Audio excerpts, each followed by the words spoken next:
Cumprimento a todos com a paz do Senhor. Amém.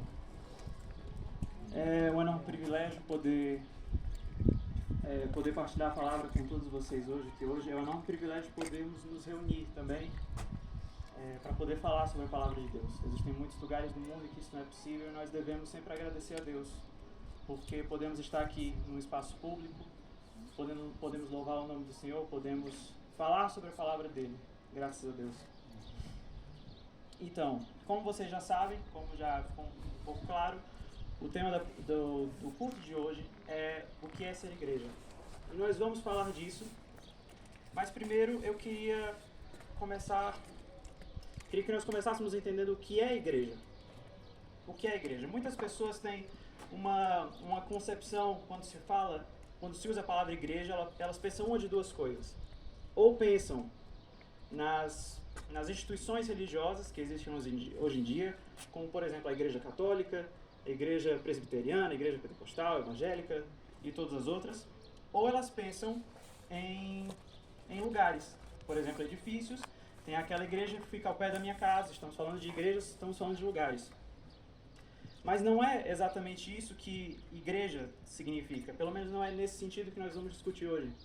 Porque se igreja é um lugar, não faz muito sentido eu fazer a pergunta o que é ser igreja.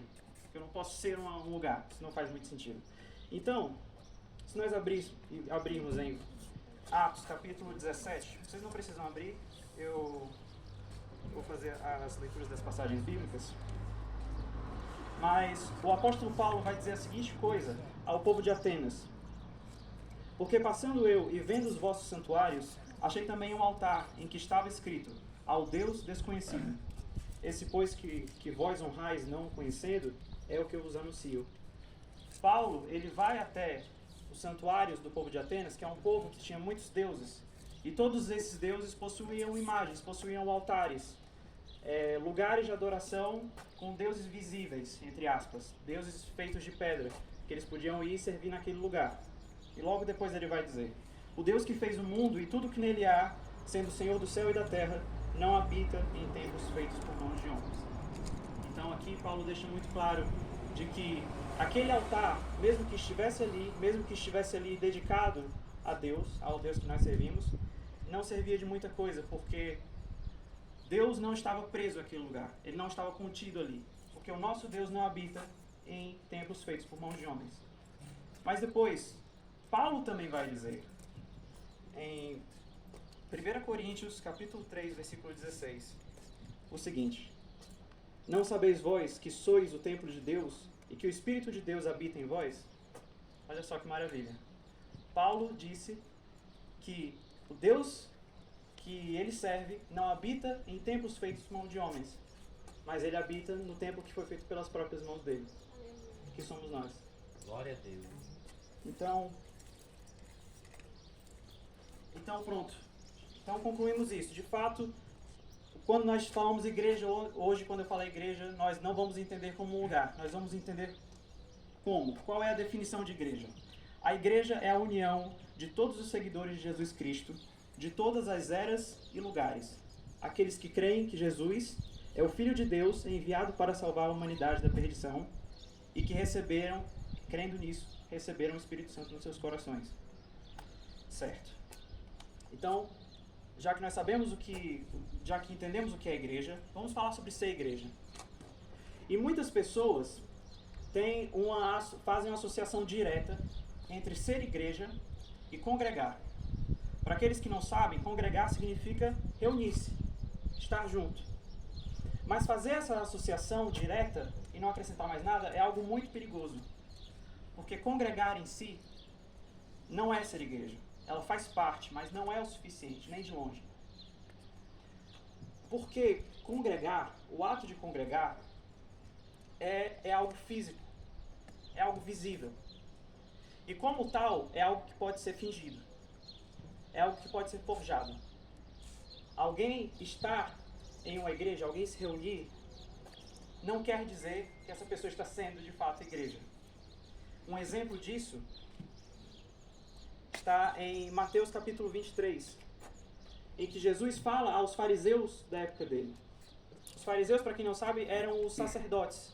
de Israel. Eram os homens de Deus, eram os que eram considerados verdadeiros homens de Deus da época, tinham um status muito elevado e muito respeito. Jesus aponta para aqueles homens e chama eles de hipócritas. Chama eles de sepulcros caiados. Um sepulcro caiado é um sepulcro que nem nós temos em cemitérios, é uma cova, mas com uma cobertura de cal em volta. Uma cobertura que deixa o sepulcro com um aspecto branco, bonito, vistoso. Basicamente o que Jesus diz para eles é: vocês são muito bonitos por fora, mas vocês não deixam de ser sepulcros. E o que tem dentro de sepulcros? Tem ossos, tem morte. Jesus estava dizendo para eles: vocês são bonitos por fora, mas por dentro vocês estão cheios de maldade. Então, coisas visíveis não bastam. E outro motivo pelo qual ser igreja não pode ser, que congregar não é o mesmo que ser igreja, é porque ser igreja não é algo que você faz só aos domingos. Ser igreja não é algo que você faz... porque ser igreja está profundamente relacionado com ser um verdadeiro seguidor de Jesus. E ser um verdadeiro seguidor de Jesus não é uma coisa que muda só o que você faz nos seus domingos. Não é uma coisa que muda só o que você faz às suas quartas-feiras, por exemplo, aqui em Monte Paulo Novo, ou às quintas, ou uma vez ao mês aos sábados, se calhar, se me apetecer. Não é isso. Ser um verdadeiro seguidor de Jesus é algo que muda tudo na sua vida, todos os 7 dias da semana. E da mesma forma, ser igreja, nós temos que nos preocupar com isso, os 7 dias da semana. Nós temos que nos preocupar com essas coisas. Deus maravilhoso. Então, só ir à igreja e ser meramente religioso, nada disso é ser igreja. Nada disso. Isso até pode ser chamado de igreja por alguns, mas não é o que Deus espera de nós. Não é. Então, nós falamos aqui um pouco sobre o que não é ser igreja. Nós não chegamos a responder nada. Então, o que é ser igreja? Em 1 Tessalonicenses, Paulo vai dar algumas indicações aos irmãos a que ele escreve. E ele vai dizer algumas coisas, algumas instruções de coisas que eles deveriam fazer, de como eles deveriam agir. Eu vou listar algumas dessas coisas, não todas estão listadas aqui, mas eu coloquei algumas mais importantes. Ele diz àquele povo, àqueles irmãos: advirtam os desordeiros, confortem os desanimados, auxiliem os fracos, não retribuam o mal com o mal, mas com o bem, não só entre vocês, mas com todos. Alegrem-se sempre e orem continuamente. Aleluia. É engraçado porque todas as coisas que Paulo nos diz para fazer como igreja são coisas relacionadas a serviço. São coisas relacionadas com nós fazermos algo uns para os outros. Nós nos fazemos servos, nós nos fazemos menores em relação aos outros. O que é exatamente o contrário do que os fariseus faziam na época deles. Por que Jesus reprimiu os fariseus? Porque eles eram homens cheios de si. Porque eles eram homens muito orgulhosos, que achavam que os outros deviam servir a eles. Os outros deveriam respeitar eles. E a religião deles, o excesso de religião com pouco serviço, com pouca humildade, era o que matava aqueles homens. E Tiago vai dizer na sua epístola que a verdadeira religião, a religião pura e imaculada, é essa. É visitar os órfãos e as viúvas e não se deixar corromper pelo mal. Ou seja, é nós servirmos. É santidade e serviço misturados em um só. Essa é a nossa verdadeira religião. Todo o resto é tudo vaidade. Se nós não tivermos serviço, se nós não tivermos humildade e praticar essas coisas, a nossa fé é em vão, ela é morta. É basicamente isso que Tiago diz. E eu também não vou ser ingênuo. Porque a gente sabe que tem pessoas que fazem coisas boas, que fazem boas ações para aparecer. Muitas vezes o serviço também pode ser movido por vaidade, por orgulho. É por isso mesmo que Jesus, quando fala o Sermão do Monte, ele diz, ele nos instrui, quando nós formos dar as nossas esmolas, que a sua mão esquerda não saiba o que faz a sua mão direita. Que você faça isso em privado, em secreto, que não mostre isso publicamente para as pessoas, para que elas vejam quão bom você é. Para que elas vejam quão bonzinho você é e como você é caridoso. Não tem a ver com isso. A verdade é que o nosso serviço ele precisa, para que ele seja válido, ele tem que ser movido por amor. Puramente por amor.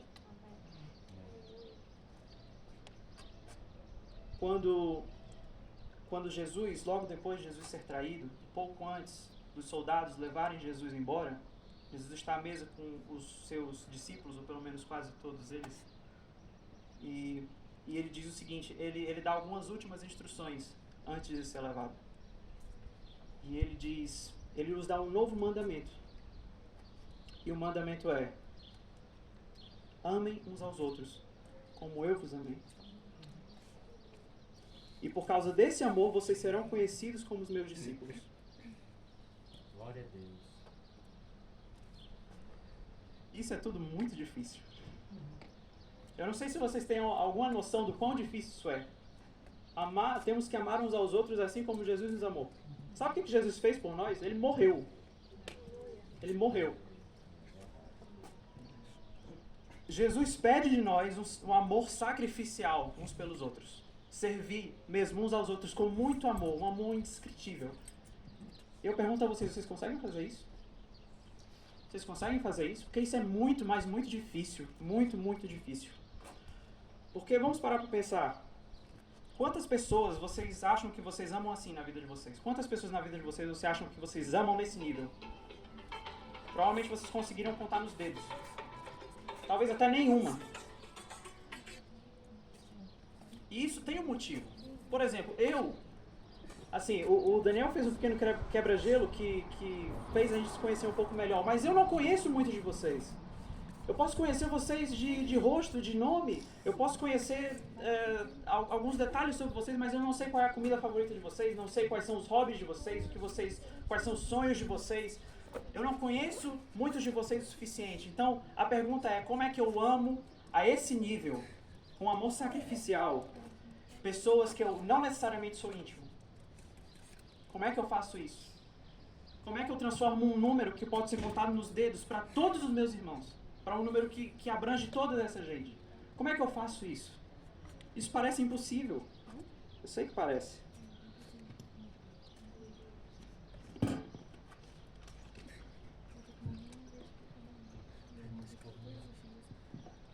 Mas isso só é possível por causa do Espírito Santo. Só é possível por causa do Espírito Santo. Eu vou fazer uma pequena leitura em Atos capítulo 2. Atos capítulo 2, versículo 42. Esse trecho da Bíblia fala um pouco sobre as primeiras conversões da igreja. Logo após os discípulos de Jesus terem recebido do Espírito Santo no dia de Pentecostes. E algumas pessoas naqueles dias começaram a seguir Jesus também, a se converter ao cristianismo. E aqui fala um pouco sobre como era a dinâmica entre esses irmãos. Diz o seguinte: e perseveravam na doutrina dos apóstolos, e na comunhão, e no partir do pão, e nas orações. E em cada alma havia temor, e muitas maravilhas e sinais se faziam pelos apóstolos. Todos os que criam estavam juntos e tinham tudo em comum. Vendiam suas propriedades e fazendas, e repartiam com todos, segundo cada um tinha necessidade. E perseverando unânimes todos os dias no templo, e partindo pão em casa, comiam juntos com alegria e singeleza de coração, louvando a Deus e caindo na graça de todo o povo. E todos os dias acrescentava o Senhor à igreja aqueles que se haviam de salvar. Esse texto fala um pouco sobre a igreja primitiva. Fala um pouco sobre como a igreja era no começo. E é muito maravilhoso. Porque o que nós vemos aqui são muitos e muitos irmãos que estão movidos por amor uns aos outros. Eles vão à igreja, louvam a Deus continuamente, depois vão para casa, comer juntos à mesa. Profundamente movidos por amor. Mas que amor é esse? É porque eles amam a Deus. Amam a Deus. Nós amamos uns aos outros primeiramente porque nós amamos a Deus. Eles eram unânimes, o texto diz que eles eram unânimes e tinham tudo em comum. O que eles tinham em comum? Eles tinham o mesmo Senhor. Eles tinham o mesmo mestre, eles tinham o mesmo propósito para a vida deles. O mesmo objetivo, que é viver com o Senhor para sempre. Nós temos que amar uns aos outros porque nós temos os mesmos propósitos, o mesmo mestre, o mesmo objetivo. Nós temos a mesma missão, como diz 1 Pedro, que é anunciar as grandezas daquele que nos tirou das trevas e nos trouxe para a sua maravilhosa luz. Essa é a nossa missão. E é realmente maravilhoso quando essas coisas podem acontecer, quando igrejas como essa existem. Porque não é que isso seja um bônus. Nossa, eu sou de uma igreja tão boa, isso é um bônus para mim. Às vezes é necessário. Às vezes é necessário. Em Eclesiastes capítulo 4, versículo 9, diz o seguinte: melhor é serem dois do que um, porque tem a melhor paga do seu trabalho. Porque se um cair, o outro levanta o seu companheiro. Mas ai do que estiver só, pois caindo, não haverá outro que o levante. Nós precisamos uns dos outros. Porque o dia mau chega para todos. O dia mau chega para todo mundo. E nós, cada um de nós, um dia vai ser o irmão desordeiro. Vai ser o irmão desanimado, vai ser o irmão fraco.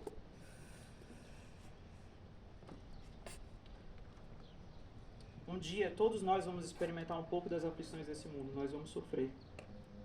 E nós precisamos ser igreja hoje, para que quando esse dia chegar, Deus coloque pessoas na nossa vida para nos estender a mão. Por isso que é tão importante. Hoje eu gostaria de fazer um compromisso. Um compromisso público. Eu vou dar a partir de hoje o meu melhor para ser um bom irmão. O meu melhor vai ser algo que vai ser uma nova prioridade na minha vida. Vai tomar mais os meus pensamentos. Eu vou me esforçar mais nesse sentido. Para que quando os meus irmãos precisarem de ajuda, eu esteja lá por eles. Para eu poder chorar com os que choram, para poder rir com os que riem. Para eu poder aconselhar os desordeiros, para eu conseguir confortar aqueles irmãos que estão desanimados. Eu me comprometo a fazer isso. E eu peço que todos aqueles que se identificam com isso e que querem tomar o mesmo compromisso possam levantar as mãos. E agora eu peço que vocês olhem em volta, ainda com as mãos levantadas. Vejam que nós estamos em família.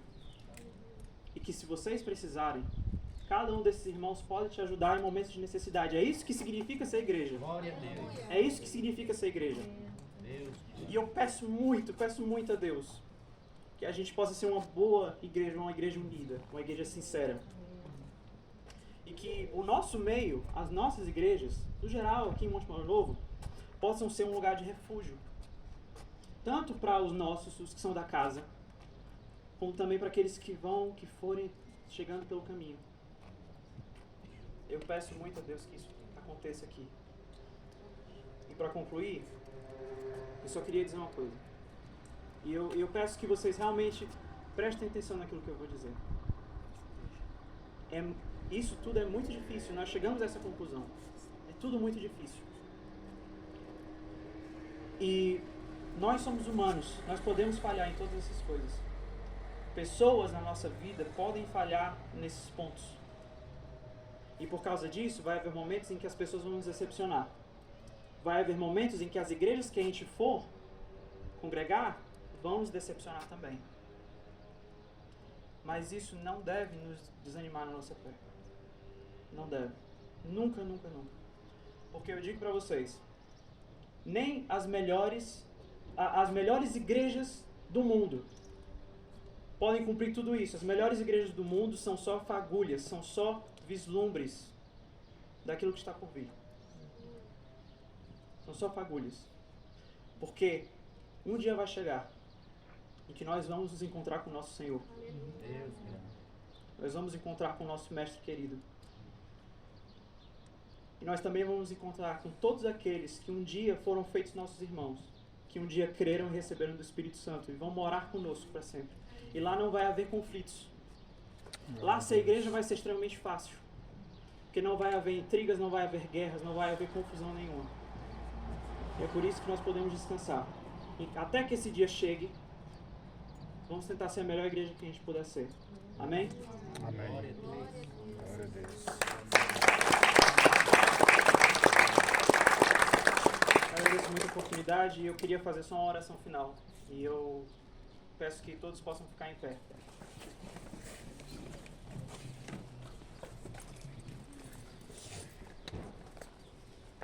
Senhor meu Deus, Pai,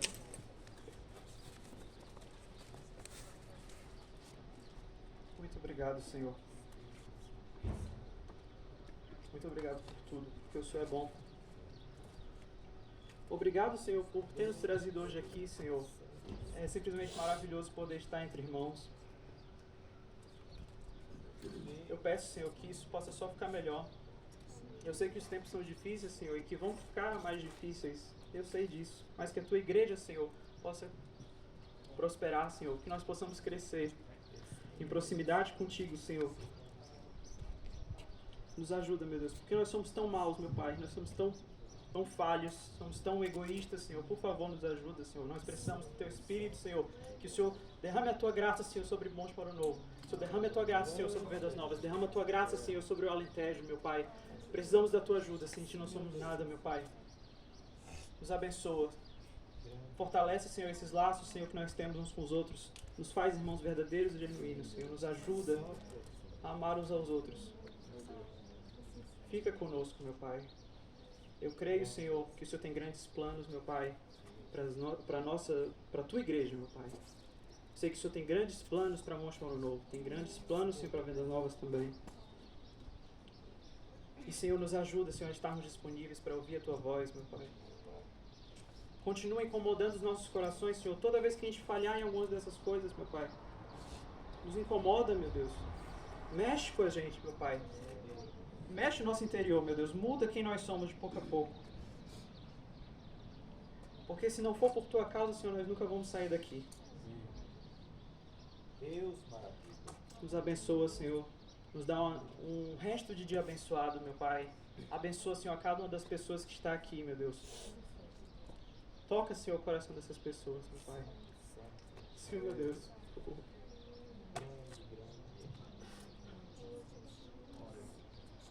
Faz, Senhor, uma mudança real, Senhor, nas suas vidas, meu Deus. Senhor, meu Deus. Muda, Senhor, esse lugar, Senhor. Que esse lugar seja irreconhecível, Senhor, daqui a alguns anos, meu Pai. Precisamos da Tua ajuda, meu Deus. Mas eu creio, Senhor, eu confio que tudo vai correr bem, Senhor. Eu confio que o Senhor tem todo o controle nas Suas mãos, Senhor, e que o Senhor vai nos ajudar em cada momento, meu Pai.